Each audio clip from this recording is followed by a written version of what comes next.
தேவனுடைய நாமத்திற்கு மகிமை உண்டாவதாக. உங்கள் யாவருக்கும் நம்முடைய ஆண்டவரும் இரட்சகருமாயிருக்கிற இயேசு கிறிஸ்துவின் நாமத்தினாலே அன்பின் வாழ்த்துக்களையும் ஸ்தோத்திரங்களையும் தெரிவித்துக் கொள்கிறோம். கர்த்தருடைய பெரிதான கிருபையினாலே இந்த மே மாதம் கடைசி ஞாயிற்றுக்கிழமையை காண தேவன் உதவி செய்தபடினாலே கர்த்தரை நன்றியோடு கூட ஸ்தோத்தரிக்கிறேன். இப்பொழுதுதான் வருஷம் துவங்கினது போல இருக்கிறது. நம்மை விட்டு 5 மாதம் கடந்து போகிறது. இந்த 5வது மாதத்தினுடைய 26ஆம் தேதியை கர்த்தர் காண செய்தபடினாலே கர்த்தரை நன்றியோடு ஸ்தோத்தரிக்கிறேன். கர்த்தர் நம்மேல் இரக்கமாய் கிருபையாய் இருக்கிறது எண்ணி, அவர் பாராட்டுகிற தயவுகளை எண்ணி, கர்த்தர் நம்மேல் வைத்திருக்கிற அளவில்லாத அன்பை எண்ணி நாம் நன்றி சொல்லுவோம். 4 மாதங்களை முடித்து 5வது மாதத்தையும் சீக்கிரமாய் முடிக்க போகிறோம். அவர் கிருபை எவ்வளவு பெரியது, அவருடைய தயவு எவ்வளவு பெரியது. இந்த தயவுக்காக கர்த்தரை நன்றியோடு கூட ஸ்தோத்தரிக்கிறேன். கர்த்தருடைய நாமத்திற்கு மகிமை உண்டாகட்டும். இந்த நாட்களிலே 3ஆம் சங்கீதத்தின் 5வது வசனத்தை தியானித்து கொண்டிருக்கிறோம். நான் படுத்து நித்திரை செய்தேன், விழித்து கொண்டேன், கர்த்தர் என்னை தாங்குகிறார். கர்த்தருடைய நாமத்திற்கு மகிமை உண்டாகட்டும். தேவன் நம்மை தாங்குகிற தேவன். Our God is sustaining God. நம்முடைய ஜீவியத்தில் ஒவ்வொரு நாளும் ஒவ்வொரு நிமிஷமும் அவர் நம்மை தாங்கிக் கொண்டே இருக்கிறார். அவருடைய தாங்குதலுக்காக, அவருடைய இரக்கங்களுக்காக நாம் அதிகமாய் நன்றியுள்ளவர்களாக இருப்போம். கர்த்தருடைய நாமத்திற்கு மகிமை உண்டாகட்டும். இந்த வசனத்தை நாம் தொடர்ந்து தியானித்து கொண்டிருக்கும்போது யாரை கர்த்தர் தாங்குகிறார் என்றும் எப்படி தாங்குகிறார் என்றும் நாம் அழகாய் தியானித்து சந்தோஷப்பட்டு கொண்டிருக்கிறோம். அதை அனுபவித்து கொண்டிருக்கிறோம். கர்த்தருக்கு ஸ்தோத்திரம். தேவன் கையினால் தாங்குகிறவராயிருக்கிறார். வலது கையினால் கையை பிடித்து தாங்குகிறார். வியாதி படுக்கையிலே தாங்குகிறார். விழுகிறவனை தாங்குகிறார். சோதனையில் தாங்குகிறார். இதெல்லாம் நாம் தியானித்து அனுபவமாக்கி கொண்டிருக்கிறோம். கர்த்தருடைய நாமத்திற்கு மகிமை உண்டாகட்டும். இப்பொழுது கர்த்தருக்கு ஸ்தோத்திரம். தேவன் இன்னும் சிலரை தாங்குவதை குறித்து வேதத்திலே நமக்கு தியானிக்கலாம். கர்த்தர் நல்லவர் ஆனபடினாலே, தேவன் நல்லவராயிருக்கிறபடினாலே, தாங்குகிற தேவனாயிருக்கிறபடினாலே நம் நன்றியுள்ள இதயத்தோடு கூட அவரை மகிமைப்படுத்தி கொண்டே இருப்போம். இந்த தாங்குகிறார் என்கிற வார்த்தை சஸ்டைன், கர்த்தருக்கு ஸ்தோத்திரம், அப்போல்டர் என்றெல்லாம் ஆங்கில வார்த்தை சொல்லப்பட்டிருக்கிறது. இந்த சஸ்டைன் என்கிற வார்த்தை தாங்குகிறார் என்று மாத்திரமல்ல, அவருடைய பராமரிப்பை காண்பிக்கிறது, அவருடைய ஆதரிப்பை காண்பிக்கிறது. சஸ்டைன் என்கிற வார்த்தைக்கு ஆதரிக்கிறார், பராமரிக்கிறார், தாங்குகிறார் என்கிற வார்த்தையெல்லாம் தமிழில் சொல்லப்பட்டிருக்கிறது. யாரை கர்த்தர் தாங்குகிறார் என்று சொன்னால் 37ஆம் சங்கீதம் 17வது வசனத்திலே இவ்விதமாக எழுதப்பட்டிருக்கிறது. துன்மார்க்கருடைய புயங்கள் முறியும், நீதிமானையோ கர்த்தர் தாங்குகிறார். நீதிமானை கர்த்தர் தாங்குகிறவராயிருக்கிறாராம். கர்த்தருக்கு ஸ்தோத்திரம். இதே இந்த சஸ்டைன் என்கிற வார்த்தை 55ஆம் சங்கீதத்திலேயும் நாம் படிக்கும்போது 22வது வசனத்திலே வாசிக்கும்போது, சங்கீதம் 55:22 நம்ம எல்லாருக்கும் தெரிந்த அந்த வசனம், கர்த்தருக்கு ஸ்தோத்திரம், கர்த்தர் மேல் உன் பாரத்தை வைத்து விடு, அவர் உன்னை ஆதரிப்பார், நீதிமானை ஒருபோதும் தள்ளாட ஒட்டார். கர்த்தர் மேல பாரத்தை வைத்து விடு. ஒரு நீதிமான் என்று சொன்னால் தேவன் மேல தன்னுடைய பாரங்களை சாட்டுகிறவனாக, தேவனிடத்தில் தன் பாரங்களை சொல்லுகிறவனாக, தேவனை மாத்திரம் அண்டிக் கொள்கிறவனாக, இக்கட்டு நேரத்தில் அந்நிய மனுஷருடைய உதவியை தேடாமல் கர்த்தருடைய சகாயத்தை தேடுகிறவனை நாம் இங்கே வாசிக்கிறோம். கர்த்தர் மேல் உன் பாரத்தை வைத்து விடு, அவர் உன்னை ஆதரிப்பார். Cast thy burden upon the Lord, he will sustain you. கர்த்தருடைய நாமத்திற்கு மகிமை உண்டாகட்டும். நம்முடைய பாரங்கள் உலகத்தில் இருக்கிற வரைக்கும் நமக்கு கவலைகள், பாரங்கள், போராட்டங்கள், பிரச்சனைகள் பெருகிக் கொண்டே இருக்கிறது. ஆனாலும் நம்முடைய பாரங்கள் எல்லாம் சுமக்கிற ஒரு நல்ல இயேசு இருக்கிறார். இந்த 37ஆம் சங்கீதத்திலே நீதிமானை குறித்து சொல்லப்பட்டு நீதிமானையோ கர்த்தர் தாங்குகிறார் என்று சொல்லப்பட்டுட்டு அதுக்கு மேல 16வது வசனத்துல 37-16 அநேக துன்மார்க்கருள்ள செல்வத்திரட்சி பார்க்கிலும் அநேக துன்மார்க்கருக்குள்ள செல்வத்திரட்சி பார்க்கிலும் நீதிமானுக்குள்ள கொஞ்சமே நல்லது. நீதிமானுக்குள்ள கொஞ்சமே நல்லது. துன்மார்க்கன் நீதிமானுக்கு விரோதமாய் தீங்கு நினைத்து அவன் பேரில் பற்கடிக்கிறான். ஆண்டவர் அவனை பார்த்து நகைக்கிறார். அவனுடைய நாள் வருகிறது என்று காண்கிறார். கர்த்தருடைய நாமத்திற்கு மகிமை உண்டாகட்டும். துன்மார்க்கன் நீதிமானுக்கு விரோதமாய் மேன்மை பாராட்டி அவனுடைய செல்வ திரட்சியிலே மேன்மை பாராட்டி நீதிமானுக்கு இருக்கிறது கொஞ்சம், நீதிமானுக்கு இருக்கிறது கொஞ்சம் கொஞ்சம் உள்ள இந்த நீதிமானை நகைக்கிறான், அற்பமாய் எண்ணுகிறான். கர்த்தருக்கு ஸ்தோத்திரம். அவனை ஆட்கொள்ள பார்க்கிறான். அவனுடைய நாள் வருகிறது என்று காண்கிறான். கர்த்தருக்கு ஸ்தோத்திரம். இதெல்லாம் நடக்குது. நீதிமான் துன்மார்க்கனை வேதனைப்படுத்தி துன்பப்படுத்தி பாடுபடுத்தி நிந்தைக்கு நேராய் அவமானத்துக்கு நேராய் நடத்துகிறான். கர்த்தருக்கு ஸ்தோத்திரம். ஆனால் கர்த்தர் என்ன செய்கிறாராம்?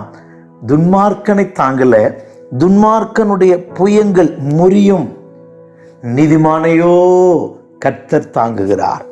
கர்த்தருடைய நாமத்திற்கு மகிமை உண்டாகட்டும். வேதத்திலே நிறைய நீதிமான்களை குறித்து படிக்கலாம். கர்த்தருடைய நாமத்திற்கு மகிமை உண்டாகட்டும். 13 நீதிமான்களை குறித்து படிக்கலாம். நீதிமான்களை கர்த்தர் தாங்குகிறார். கர்த்தருக்கு ஸ்தோத்திரம். லோத்து ஒரு நீதிமான். ஆனபடினால்தான் அவனுக்கு பயங்கர நெருக்கங்கள். நாங்கள் உன்னுடைய கூடாரத்தில் வந்தவரை நாங்கள் அறிய வேண்டும் என்று கூப்பிடுகிற போது நெருக்கப்பட்டான். அந்த சோதேமின் மனுஷர் அவனை நெருக்கினார்கள். கர்த்தருக்கு ஸ்தோத்திரம். நீதிமானையோ தாங்குகிற கர்த்தர் அவனை வெளியே கொண்டு வந்தார். கர்த்தருக்கு ஸ்தோத்திரம். லோத்து நீதிமான் அக்கிரமக்காரருக்குள்ளே வாசமாயிருக்கையில் அவருடைய காம விகார நடக்கையால் வருத்தப்பட்டு அவன் கண்டு வேதனைப்பட்டு இந்த தேசத்தில் வந்துட்டோமே, இங்கே வந்து ஜீவிக்கிறோமே என்று கலக்கம் உள்ளவனாய் வேதனை நிறைந்தவனாய் துக்கம் உள்ளவனாய் இருந்தான். அதனால்தான் கர்த்தருக்கு ஸ்தோத்திரம். அக்கிரமக்காரரை ஆக்கினைக்குள்ளாக தீர்க்கவும் நீதிமானையோ சோதனையிலிருந்து ரட்சிக்கவும் அவர் அறிந்திருக்கிறார் என்று பேதுரு நிருபக்காரன் சொல்லுகிறான். அருமையான தேவனுடைய பிள்ளையே, நீ நீதிமானாயிருப்பாயானால் உன்னை பார்த்து ஜனங்கள் நகைப்பார்கள், ஏளனம் பண்ணுவார்கள், உன்னை நிந்திப்பார்கள், உன்னை அடக்கி ஆளும்படியாய் நினைப்பார்கள். உனக்கு இருக்கிற கொஞ்சத்தை அவள் அற்பமாய் எண்ணி பரதேசி என்று கூட உன்னை பரியாசம் பண்ணலாம். ஒருவேளை இப்படிப்பட்ட பாதையினூடாய் நீ கடந்து போய் கொண்டிருக்கலாம். உன்னை ஆதரிக்கிற, உன்னை நேசிக்கிற, உன்னை தாங்குகிற, உன்னை விடுவிக்கிற ஒரு கர்த்தர் இந்த கால வேளையில உன்னோடு கூட பேசி கொண்டிருக்கிறார். கர்த்தருடைய நாமத்திற்கு மகிமை உண்டாகட்டும். இந்த கர்த்தர் என்ன சொல்லுகிறார்னா, உன் பாரத்தை எல்லாம் உன் பிரச்சனை எல்லாம் என் மேல வைத்து விடு. கர்த்தர் மேல் உன் பாரத்தை வைத்து விடு. அவர் உன்னை ஆதரிப்பார். He is a sustaining God. He is able to sustain you. Dear brother, dear sister, இந்த கால வேளையிலே உன்னுடைய பாரம் எதுவானாலும், whatever may be burden in this morning, உன் தேவனுடைய பாதத்தில் வைத்து விடு. தேவனுடைய பாதத்தில் கண்ணீரோடு சொல்லிவிடு, ஆண்டவரே இந்த வருத்தங்கள் யாவையும் எங்கள் பாரங்கள் யாவையும் உம்மிடத்தில் வைக்கிறேன். கர்த்தருக்கு ஸ்தோத்திரம். பேதுரு நிருபக்காரன் கூட அதை தான் சொல்லுகிறான். அவர் உங்களை விசாரிக்கிறவரானபடியால் உங்கள் கவலைகள் எல்லாம் ஒரு இடத்துல சொல்லிவிடுங்கள். எரேமியா தீர்க்கதரிசியை போல என் காரியத்தை உம்மிடத்துல சாட்டி விட்டேன் என்று சொல்லுவோம். நம்முடைய காரியங்களை கர்த்தரிடத்துல சாட்டுவோம், கர்த்தரிடத்துல சொல்லுவோம், கர்த்தரிடத்துல அறிக்கையிடுவோம், நம்முடைய பிரச்சனைகளை சொல்லுவோம். தேவன் நீதிமானை கைவிட மாட்டார், நீதிமானை தள்ளாட விட மாட்டார், நீதிமானை பரிசினால் வருத்த விடார். அந்த நல்ல தேவன் உன்னை சத்துருக்களுக்கு முன்பாக மேன்மைப்படுத்த போகிறார். உன்னை ஜாதிகளுக்கு முன்பாக மேன்மையாய் வைக்க போகிறார்.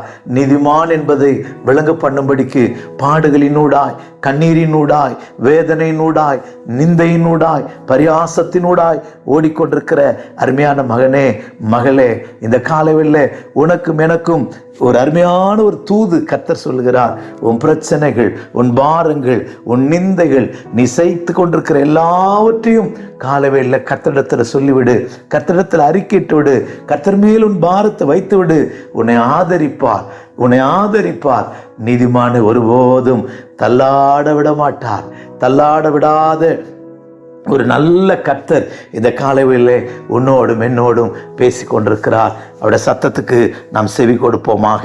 கர்த்தருடைய நாமத்திற்கு மகிமை உண்டாகட்டும். அப்படியானால் கர்த்தர் ஸ்தோத்திரம்.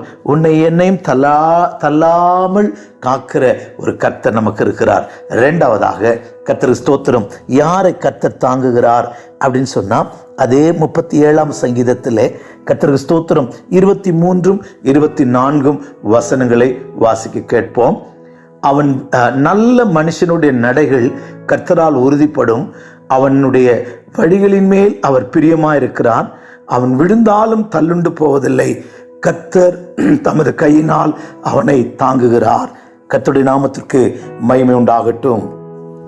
நல்ல மனுஷனுடைய வழிகள் கர்த்தர் ஸ்தோத்திரம். நல்ல மனுஷனுடைய நடைகள் கர்த்தர் ஸ்தோத்திரம் கர்த்தராலே உறுதிப்படுமாம். கர்த்தருக்கு ஸ்தோத்திரம். அவன் வழிகளிலே கர்த்தர் பிரியமாயிருக்கிறார். அப்படியானால் நல்ல மனுஷராய் நம்முடைய நடைகள் நல்ல நடைகளாய் நம் நடைகளை சீர்தூக்கி பார்ப்போம். கர்த்தருக்கு ஸ்தோத்திரம். அவன் விழுந்தாலும் நீங்க நானும் நல்ல மனுஷனாய் கர்த்தருக்கு பிரியமான வழியில நடக்கிறவர்களாய் அவனுடைய வழிகளின் மேல் அவர் பிரியமா இருக்கிறாராம். கர்த்தருக்கு ஸ்தோத்திரம். நாம் பீலையாமின் வழியிலே நடக்கிறோமா? நீதிமொழிகள் 14:14 பின்மாற்றத்தின் வழியிலே நடக்கிறோமா? இல்லாவிட்டால் கர்த்தருக்கு பிரியமான வழியிலே நடக்கிறோமா? பீலையாமின் வழிகள் யூதாவின் புஸ்தகத்திலும் பேதுரு நிருபத்திலேயும் படிக்கிறோம். பீலையாமின் வழிகளிலே நடக்கிறோம். பேரின் குமாரனாகிய பீலையாமின் வழியிலே நடக்கிறோமா? நீதிமொழிகள் 14:14 கர்த்தருக்கு ஸ்தோத்திரம். தனக்குத்தானே பிரியமான வழியிலே கர்த்தருடைய நாமத்திற்கு மகிமை உண்டாகட்டும். அப்படிப்பட்ட வழியிலே நடக்கிறோமா? கர்த்தருக்கு ஸ்தோத்திரம். பின்வாங்கும் இருதயம் உள்ளவன் தன்னிலே தானும், நல்ல மனுஷனோ தன் வழியிலேயும் பிரியப்படுகிறான் என்று படிக்கிறோம். கர்த்தருக்கு ஸ்தோத்திரம். திருப்தி அடைகிறான். நீங்களும் நானும் நம்முடைய நடக்கிற வழியில நான் கரெக்டாக தான் இருக்கிறேன், சரியாக தான் இருக்கிறேன்னு சொல்லி நம்மை நாமே திருப்திப்படுத்தி கொடுறோமா? நாங்கள் நல்ல ஜீவியம் செய்கிறேன், ஆவிக்குரிய ஜீவியம் செய்கிறேன். இது பின்மாற்றத்தின் வழி. I am right, I am all right, I am upright அப்படின்னு நம்ம நினைச்சிட்டாலே நம்ம பின்மாற்றக்காரர். கர்த்தர் ஸ்தோத்திரம். உன்னுடைய ஆவிக்குரிய ஜீவியத்தில் நீ திருப்தி அடைந்து விட்டால் நீ ஒரு பின்மாற்றக்காரன். கர்த்தர் ஸ்தோத்திரம். ஒரு பாஸ்டர் ஐயா ஒருத்தர் இருந்தார். கன்னியாகுமரி மாவட்டத்தில் மாத்தூர் என்கிற ஊரில் ஒரு பழுத்த பாஸ்டர் லாசர் ஐயான்னு சொல்லி எத்தனையோ ஆயிரக்கணக்கான ஜனங்களுக்கு அவர் ஸ்நானம் கொடுத்திருக்கிறார். அவரால் ஸ்நானம் பெற்ற அநேகர் பல பெரிய ஊழியக்காரர்களாய் பட்டணங்களிலே கிரியை செய்துட்டு இருக்கிறாங்க. ஆனால் அவரோடு கூட சேர்ந்து அவருடைய சபையில் கன்வென்ஷனில் பிரசங்கி போகும்போதெல்லாம் அடிக்கடி நான் கர்த்தருக்கு இன்னும் ஒன்றும் செய்யலையே, நான் இன்னும் ஒன்றும் செய்யலையே. செருப்பு போட மாட்டார், ரொம்ப தாழ்மை, கட்டிலில் படுக்க மாட்டார், எப்போதும் ஜெபம் பண்ணிக்கிட்டே இருப்பார். இவ்வளோ பரிசுத்தமான மேன்மையான கர்த்தருக்காக அநேக பலத்த கிரியைகளை செய்த பரிசுத்தவான்கள் திருப்தி அடைகிறதில்லை. நான் இவ்வளோ செஞ்சிட்டேன், நான் அதை செஞ்சிட்டேன், நான் இதை செஞ்சிட்டேன், கர்த்தருக்கு அப்படி செஞ்சிட்டேன். அவர்கள் நான் ஒன்றும் செய்யலையே, நான் இன்னும் ஒன்றும் செய்யலையே. நம்ம ஜீவியத்தில் ஒரு அரை மணி நேரம் ஜெபம் பண்ணிட்டாலே ஒரு திருப்தி வந்துடுது. 10 அதிகாரம் வாசித்துட்டாலே திருப்தி வந்துடுது. நமக்குள்ள ஆவிக்குரிய திருப்தி வரக்கூடாது. ஆவிக்குரிய திருப்தி வராமல் காத்துக்கொள்வோம். இன்னும் நான் இன்னும் கர்த்தருக்கு ஏதாவது செய்யணும், இன்னும் ஜெபிக்கணும், இன்னும் துதிக்கணும், இன்னும் கர்த்தரை துதிப்பேன், இன்னும் கர்த்தரை பாடுவேன், இன்னும் கர்த்தருக்கு ஊழியம் செய்வேன், இன்னும் என்கிறதோ அந்த சத்தம் நம்முடைய இதயத்தில் துணித்து கொண்டே இருக்கட்டும். பின்மாற்றத்தின் வழியில் போக வேண்டாம். கர்த்தருக்கு பிரியமான வழியில் நடப்போம். கர்த்தருக்கு பிரியமான வழியை செய்வோம். கர்த்தருக்கு ஸ்தோத்திரம். நம்ம நடக்கிற பாதை கர்த்தருக்கு பிரியமா இருக்கிறதா? கர்த்தருக்கு ஸ்தோத்திரம்.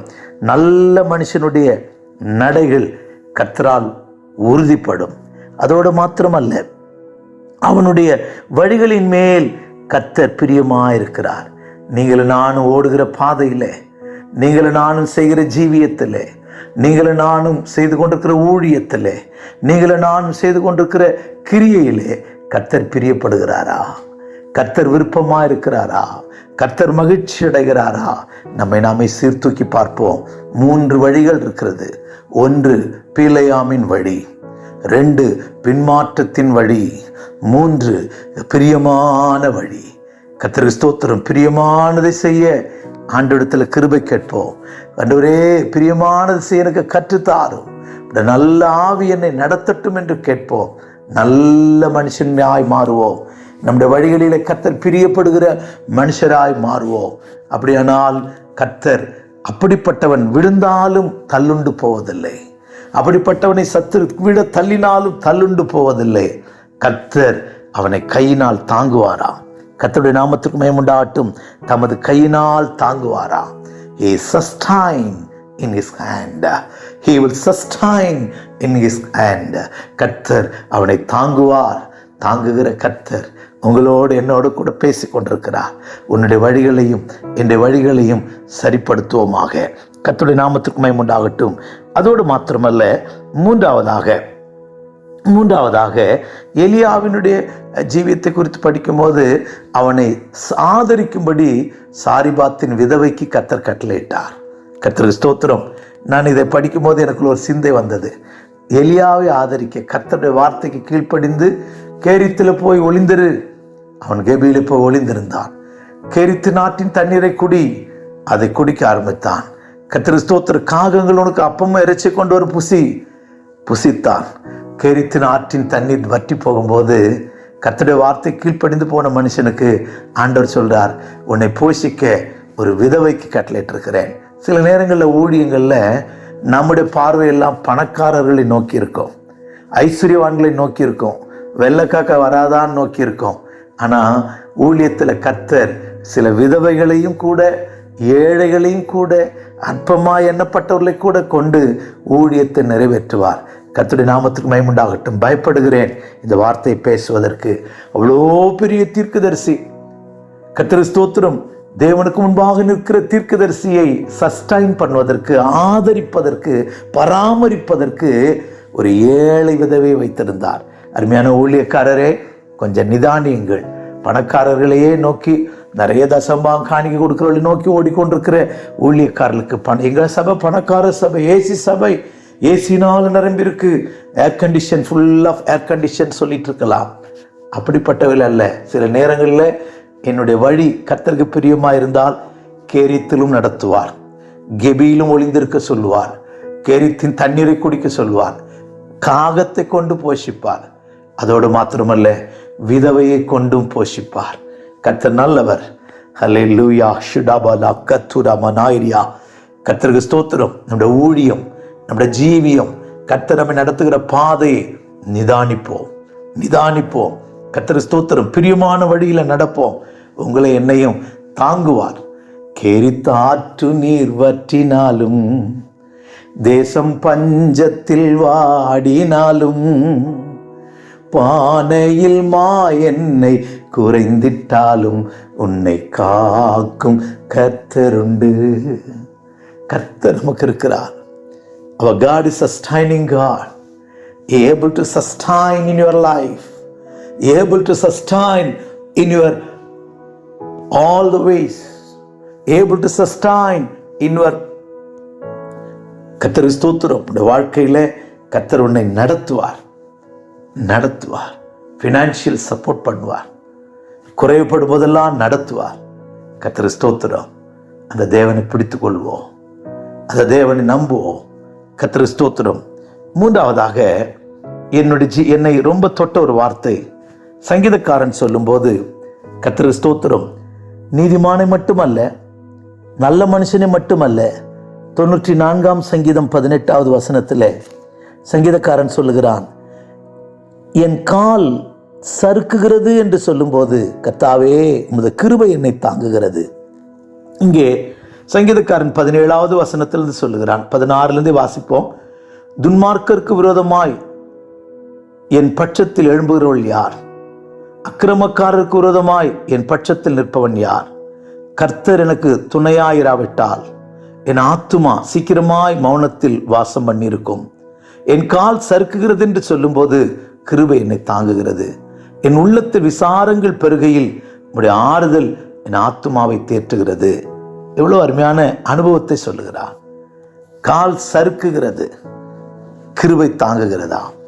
கர்த்தருக்கு ஸ்தோத்திரம். நான் ஒரு சுவிசேஷகனாயிருந்தால் என்னுடைய கால்கள் சீயோன் மலையிலே நிற்கிறதா இருக்கணும். ஏசாயா தீர்க்கதரிசி சொல்லும்போது காரியத்தை சுவிசேஷமாய் அறிவிக்கிற சுவிசேஷகனுடைய கால்கள் சியோனிலே நிற்கிறதா? கர்த்தருடைய நாமத்துக்கு மகிமை உண்டாகட்டும். அப்படியானால் நல்ல காரியத்தை அறிவிக்கிறவன், சுவிசேஷத்தை அறிவிக்கிறவனுடைய கால்கள் சியோன் மலையிலே நிற்கிறது. ஏசாயா 52:7 நாகும் 1 வசனத்திலேயும் படிக்கும்போது, இதோ சமாதானத்தை கூறுகிற சுவிசேஷனுடைய கால்கள் மலையின் மேல் வந்திருக்கிறது. ஏசாயா 52:7 நாம் படிக்கலாம். கர்த்தருக்கு ஸ்தோத்திரம். இங்கே சுவிசேஷகனுடைய கால்கள் எவ்வளவு அழகாயிருக்கிறது. கர்த்தருடைய நாமத்திற்கு மகிமை உண்டாகட்டும். அப்படியானால் சமாதானத்தை கூறி நற்காரியங்களை சுவிசேஷமாய் அறிவித்து ரட்சிப்பை பிரஸ்தாபப்படுத்தி உன் தேவன் ராஜரீகம் பண்ணுகிறார் என்று சியோனுக்கு சொல்லுகிற சுவிசேஷனுடைய பாதங்கள் மலையின் மேல் எவ்வளவு அழகாயிருக்கிறது. கர்த்தருக்கு ஸ்தோத்திரம். அப்படியானால் என்னுடைய கால்கள் மலையின் மேல் சுவிசேஷத்தை அறிவிக்கிற பாதங்களாய் இந்த கால்கள் மாறணும்.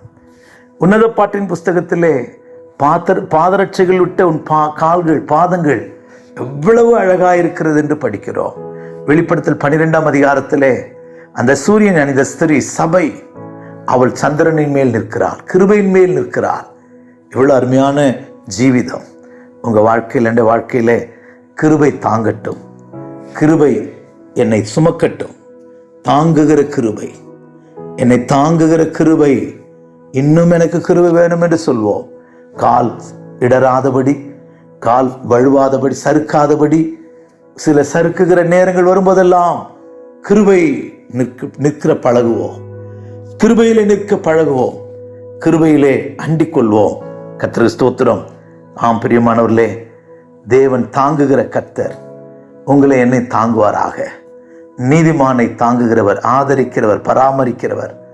நம்முடைய பாரங்கள் எல்லாம் கர்த்தருக்கு சொல்லுவோம், நம்மை பராமரித்து ஆதரிப்பார். நல்ல மனுஷனுடைய நடைகளில் அவர் பிரியம் கொள்கிறார், அவனை கர்த்தர் தாங்குகிறார் என்று படிக்கிறோம். 3வது, கிருபையிலே கிருபை தாங்குகிறது. கிருபை இல்லாவிட்டால் நம் மண்ணாய் மாய்ந்து போயிருப்போம். கிருபை நம்மை தாங்கட்டும். கர்த்தர் நம்மை நடத்துவாராக. ஒப்பு கொடுப்போமா? நல்ல பிதாவே, உமக்கு ஸ்தோத்திரம். அடியார்களை தாழ்த்துகிறோம், வெறுமையாக்குகிறோம். கிருபைகள் இரக்கங்கள் எங்கள் மேல் பெரிதாயிருக்கிறதுக்காய் ஸ்தோத்திரம். நல்ல மனுஷனுடைய நடைகள் கர்த்தரால் உறுதிப்படும், அவன் வழிகளின் மேல் கர்த்தர் பிரியமாயிருக்கிறார் என்று நாங்கள் படித்தோம். எங்களுடைய நடைகள் சீர்தூக்கி பார்த்து நல்ல நடைகளாய் காணப்பட எங்கள் எல்லாருக்கும் அனுக்கிரகம் செய்யும் ஆண்டவரே. நீதிமானையோ கர்த்தர் தாங்குகிறார். துன்மார்க்கருடைய புயங்கள் முறிந்து போம். நாங்கள் துன்மார்க்கராய் அல்ல, நீதிமான்களாய் ஜீவித்து எங்களோட பாரங்கள், கஷ்டங்கள் எல்லாவற்றும் சமூகத்தில் அறிக்கையிட்டு விடுதலை பெற்றுக்கொள்கிற நீதிமான்களாய் எங்களை மாற்றும். எங்களை கர்த்தர் தாங்கும். எல்லாவற்றுக்கும் மேலாய் கடைசியாய் தியானித்தது போல எங்களோட கால்கள் சந்திரனின் மேல் நிற்கிற கால்களாய், கிருபையின் மேல் நிற்கிற கால்களாய், கிருபையிலே நிலை நிற்கிற கால்களாய், அழகான பாதங்களாய், சுவிசேஷத்தை அறிவிக்கிற பாதங்களாய் எங்களை மாற்றும் ஆண்டவரே. அந்த கிருபையிலே நின்று நாங்கள் ஆசீர்வதிக்கப்பட அனுக்கிரகம் செய்யும். கிருபை எங்களை தாங்கட்டு வழி நடத்தட்டும். இயேசுவின் நாமத்தில் ஜெபிக்கிறோம் நல்ல பிதாவே. ஆமென், ஆமென். God bless you. Praise the Lord. கர்த்தர் உங்களை ஆசீர்வதிப்பாராக.